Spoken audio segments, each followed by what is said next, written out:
मान लो अपने डाइपोल को स्लाइडली डिस्प्लेस किया थीटा एंगल है ना।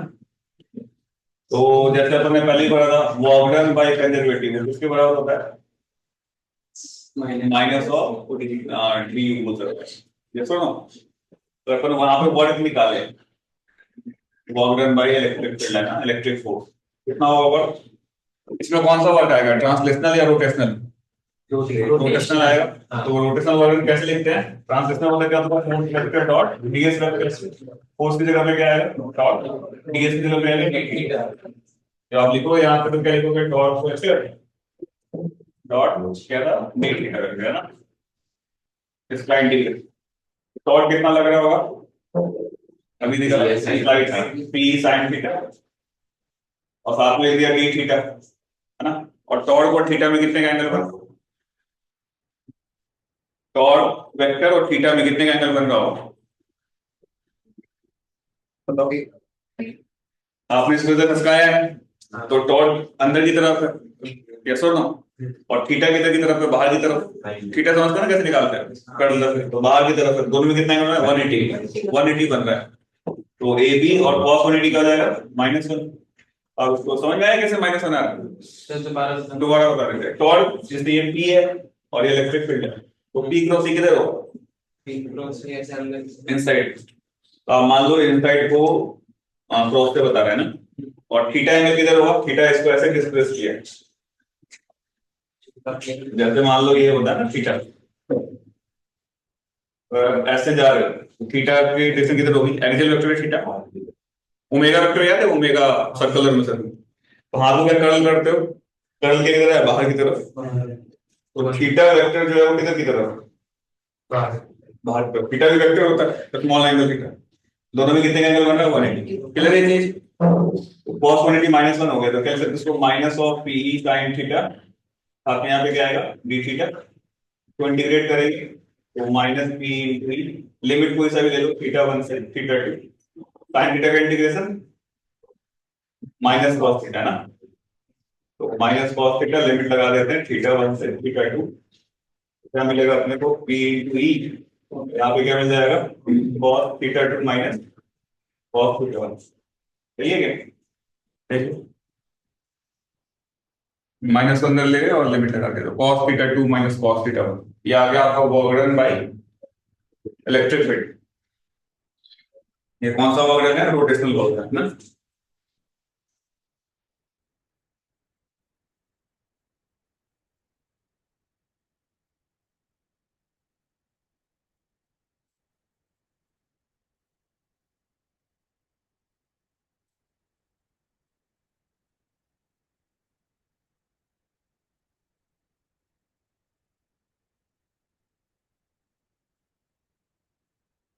ठीक है,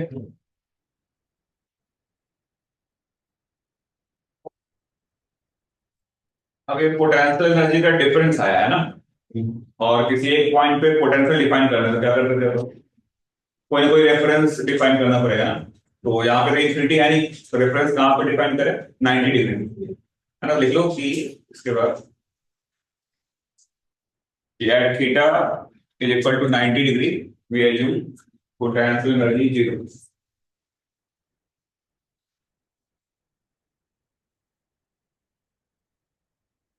theta is equal to 90 degree, potential energy को जीरो मान लेंगे।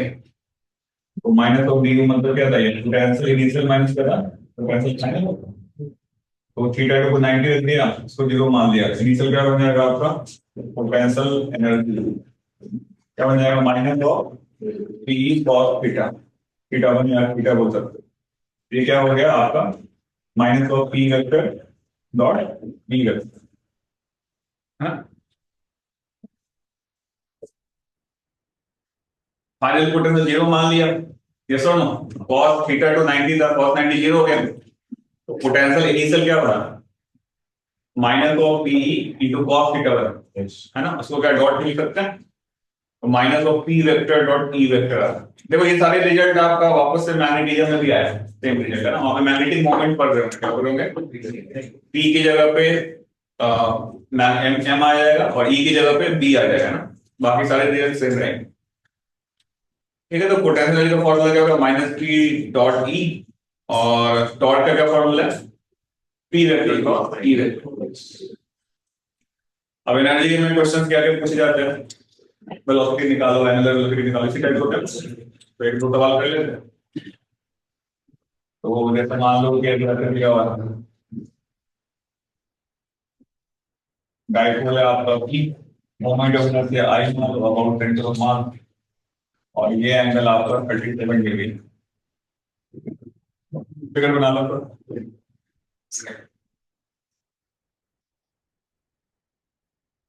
इलेक्ट्रिक फील्ड वेक्टर की वैल्यू ई नॉट है। डाइपोल 37 डिग्री एंगल पे इंक्लाइन।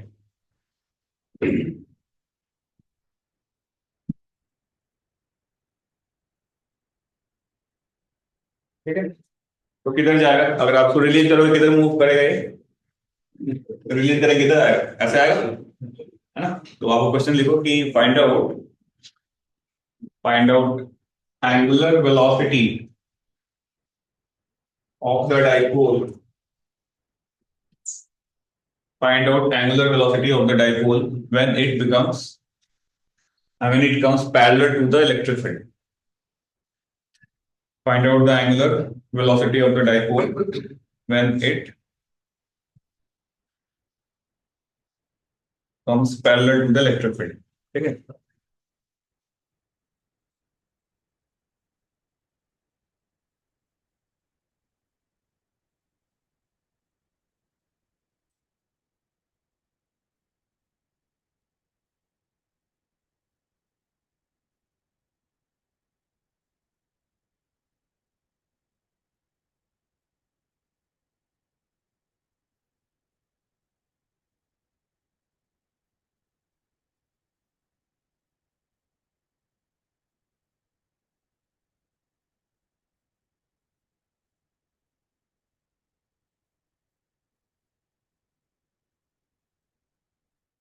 तो रिलीज करेगा, रोटेट करेगा और पैरेलल हो जाएगा।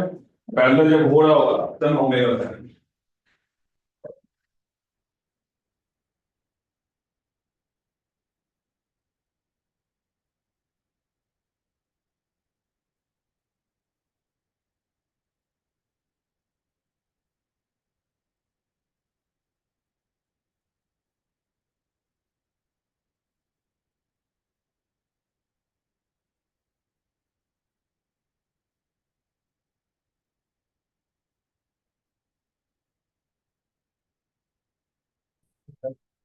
आगे कितना आगे? ठीक, कितना आ रहा है ओमेगा की वैल्यू? अंडर रूट की 2 पी टू पी बाई 5 आई। ठीक है, यही आ रहा है। ठीक, तो आसान है। आप यहाँ पे केवल कंजर्वेटिव फोर्स फील्ड है, तो अपन क्या कर सकते हैं? Kinetic initial plus potential initial बराबर kinetic final plus potential final. Mechanical energy conserve कर दिया ना। इनिशियल कितना होगा काइनेटिक बताओ? रिलीज किया ना तो जीरो हो गया। अरे हाँ है ना। पोटेंशियल इनिशियल क्या होगा? P dot E minus P into E. कितने का एंगल है? 37 cos 37 4/5। काइनेटिक फाइनल क्या होगा? Half I omega square. Potential final क्या हो जाएगा? माइनस पी इंटू ई। cos 0 क्या होता है? अब इसको सिंप्लीफाई करो तो क्या हो जाएगा? 4/5 पीई प्लस पी बराबर हाफ आई ओमेगा स्क्वायर। इसको सिंप्लीफाई करें क्या मिलेगा? पीई बाई 5 बराबर half I omega square. Omega square कितना हो जाएगा? 2 पी बाई 5 आई। ओमेगा कितना हो जाएगा इसका आंसर? यही आ रहा था, चलो आ गया था ये। ठीक है, एक और सवाल इसमें कर लेते हैं। जैसे मान लो स्टार्टिंग में कुछ ऐसा था, ये 37 डिग्री एंगल पे, और फाइनली ये ऐसा हो गया 53 डिग्री एंगल। इसको घुमाया है, इनिशियली 37 डिग्री एंगल पे था और फाइनली 53 डिग्री एंगल पे। ठीक है, इसको ऐसे रोटेट कर दिया। क्वेश्चन लिखो, find out work done by external agent. तो कैसे रोटेट किया? मतलब पहले ऐसे था, अब कोई एक्सटर्नल एजेंट क्या कर रहा है, वैसे रोटेट करके इस सिचुएशन में लाया, पूरा रोटेट करा ना इस तरीके से। तो find out work done bye external agent in this case.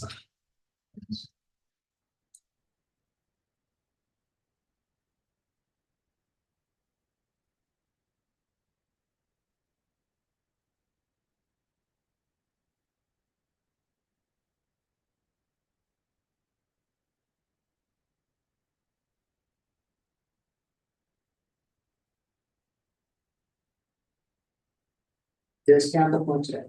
हटा, हाँ इसको ऐसे रोटेट करके दे दो।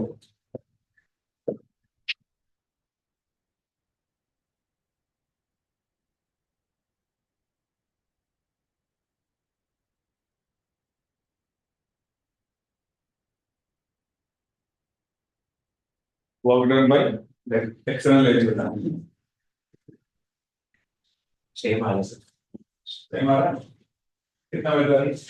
हाँ कितना आ रहा है वर्क डन? पी बाय 5 आ रहा है। इलेक्ट्रिक फील्ड ई दिया हुआ है ना, इलेक्ट्रिक फील्ड ई ई या ई नॉट लिख दीजिए आपको।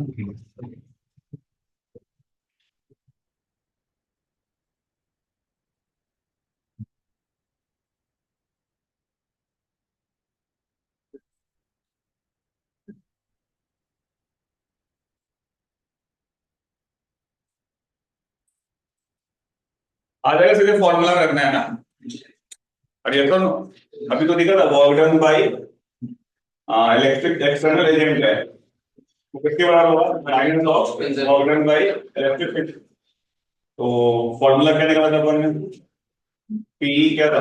cos theta 2 minus cos theta 1। External की बात करेंगे तो थीटा 1 कैसे घटा दो थीटा, लिख रहे हैं आप यहाँ पे क्या लिखोगे? P into electric field cos theta 2 कितना लिखे? -3 बाय 53 है ना, तो माइनस लिखो, cos में फर्क ही नहीं पड़ेगा। 3 तो cos 53 कितना हो जाएगा? 3/5। और cos थीटा 1 कितना था? 4/5। कितना आ जाएगा इसको क्लोज करेंगे? हाँ मतलब ई बाई साइड, ठीक है। और ये सुनो, कर सकते हैं एनर्जी का सवाल हो या टॉर्क का सवाल, तो लिखकर पक्का, ठीक है। अब पहले हमने यूनिफॉर्म फील्ड में लिखा था, अब नॉन यूनिफॉर्म में लिखते हैं। तो लिख लो dipole in non uniform electric field, dipole in non uniform electric field.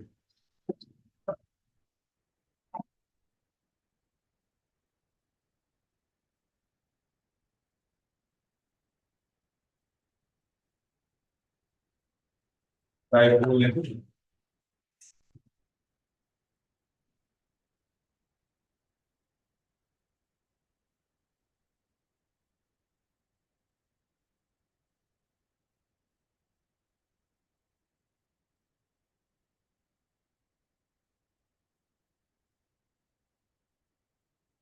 ठीक है। तो यहाँ देखते हैं नॉन यूनिफॉर्म फील्ड का मतलब क्या है? हर एक जगह पे वैल्यू क्या होगी? अलग अलग। तो मान लो यहाँ पे कोई डाइपोल आपने रख रखा है और यहाँ कोई चार्ज है -q, यहाँ चार्ज है q, ये डिस्टेंस है 2a, यहाँ पे फील्ड की वैल्यू मान लो E1 है, यहाँ पे फील्ड की वैल्यू E2 है।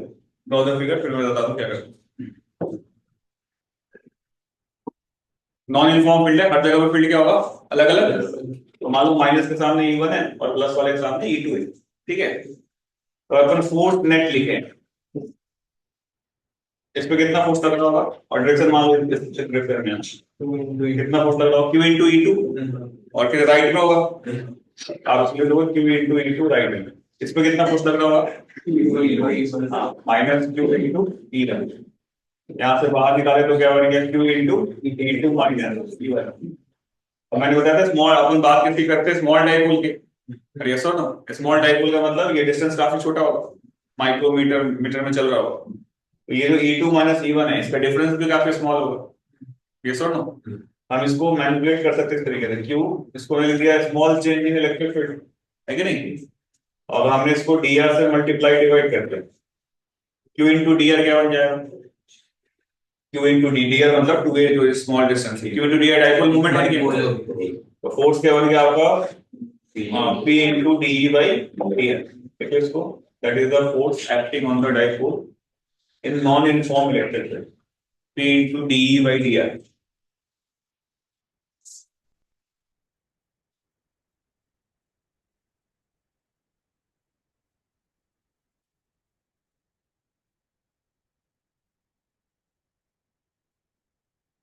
ठीक है, यूनिफॉर्म होता तो नेट को जीरो हो जाता, नॉन यूनिफॉर्म में ही आ रहा है, P into dE by dr.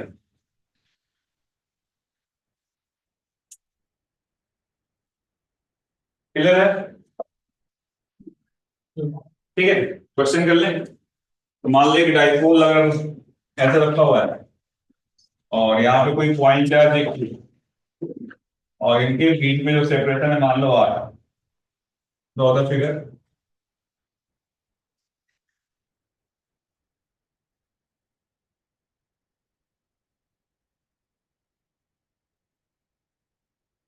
Question लिखो, find out force on the dipole due to charge Q. Find out the force on the dipole due to charge Q.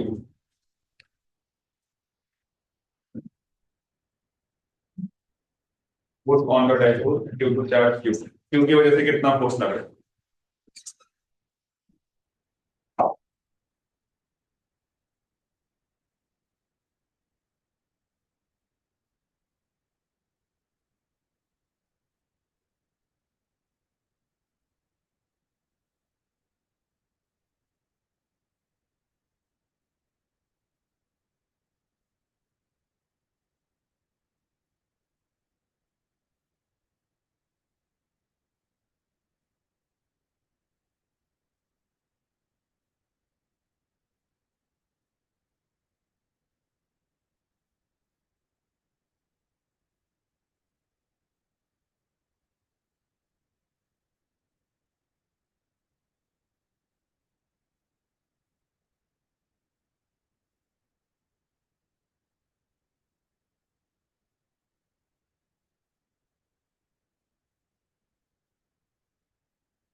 कितना आएगा? -2 k q r मतलब mod ले लो, magnitude 2 k q r 2 kqr, R ऊपर है। और कोई the upon upon में होगा ना? हाँ, डायमेंशनली रॉन्ग हो जाएगा। पॉइंट चार्ज की वजह से कैसा फील्ड होगा, uniform non uniform? Point charge की वजह से नॉन यूनिफॉर्म होगा, तो डाइपोल कौन सा फील्ड में, नॉन यूनिफॉर्म में। तो देखो आप ध्यान से, जरूरी नहीं हर जगह आप ये फॉर्मूला लगाओ, थोड़ा सा दिमाग लगाओगे तो बिना फॉर्मूले के भी हो जाए, दोनों दोनों मेथड से सॉल्व कर सकते हैं। पहली बात, हमें अगर इस वाले सवाल की बात करें तो जितना फोर्स ये इस पे लगा रहा होगा ये इस पे लगा रहा होगा, है ना, एक्शन रिएक्शन पेयर बनता है। तो मुझे इसकी वजह से यहाँ पे रिजल्ट पता है, कल कराया था 2 k p/r3। ये सुनो, तो हमें इस पे फोर्स निकालें, फोर्स ऑन पॉइंट चार्ज का, ये तो डायरेक्ट आ जाएगा electric field into Q. Electric field की वैल्यू कितनी है, 2 kp/r3 इनटू क्यू। क्या आ गया आंसर, 2 kp/r3। समझ में आया मेथड नंबर 1? अरे हाँ ना, डायरेक्ट आ जाएगा। दूसरा, हम अगर ये फॉर्मूला यूज करके सॉल्व करना चाहे तो भी कर सकते हैं। फॉर्मूले से कैसे सॉल्व करें, क्या देखो, अगर मैं मेथड नंबर 2 से देखूं, फोर्स क्या होगा, P, साथ में क्या लिखोगे बताओ, dE by dr। तो इलेक्ट्रिक फील्ड कितना होगा, आर डिस्टेंस पॉइंट चार्ज की वजह से, हाँ, k q/r²। और यहाँ पे क्या dr कर दे, तो k q को बाहर निकालो, क्या बन रहा है, k q p, r² क्या डिफरेंस है, -2 और फिर -3, ये होगा ना। तो अपन मॉड ले लें तो क्या बन जाएगा, 2 k q p क्या हो गया, सेम आ रहा है। ऐसा तो दोनों फॉर्मूले से भी कर सकते हो, डायरेक्ट भी कर सकते हो। ठीक है, हाँ, क्लियर है ये चीज, है ना। पॉइंट चार्ज में कोई दिक्कत नहीं आ रही, लेकिन अगर कुछ ऐसा क्वेश्चन बन जाए तो फिर आपको डिफरेंशिएशन से करना पड़ेगा। मान लो एक डाइपोल ये है P1 और एक दूसरा डाइपोल है P2 और इनके बीच में डिस्टेंस आपका, अब आपसे पूछा जाए कि find out the force on P2 due to P1। अगले केस में दो अलग अलग डाइपोल रख दिया, P1 P2 और उनके बीच में सेपरेशन है यहाँ, force on P2 due to P1। ठीक है, तो दो डाइपोल के कितना चार्जेज होंगे यहाँ पे, चार है ना। तो अब इसमें फॉर्मूला आपका हेल्प करेगा, तो निकालो find out the force on P2 due to P1।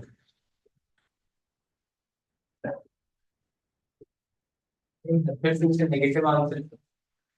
Negative mod लगा लो, वो डायरेक्शन अपने आप बता सकते हैं।